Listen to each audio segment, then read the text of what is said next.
In the light off history ইতিহাসের আলো YouTube চ্যানেলে ঊনবিংশ বিংশ শতকের উপনিবেশবাদ সাম্রাজ্যবাদ অধ্যায়ের উপরে ছোট একটি এমসিকিউ এর video. British crown colony. British crown colony মানে ইংরেজদের সরাসরি নিয়ন্ত্রণে থাকা উপনিবেশ, এবং এই ক্রাউন কলোনির অধীনে শ্রীলঙ্কা ছিল, ভারতবর্ষ ছিল, জামাইকা ছিল এবং হংকং ছিল।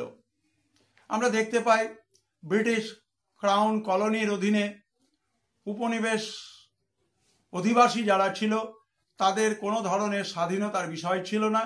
তারা যেটুকু উপভোগ করত সেটি হচ্ছে স্বায়ত্ত শাসন।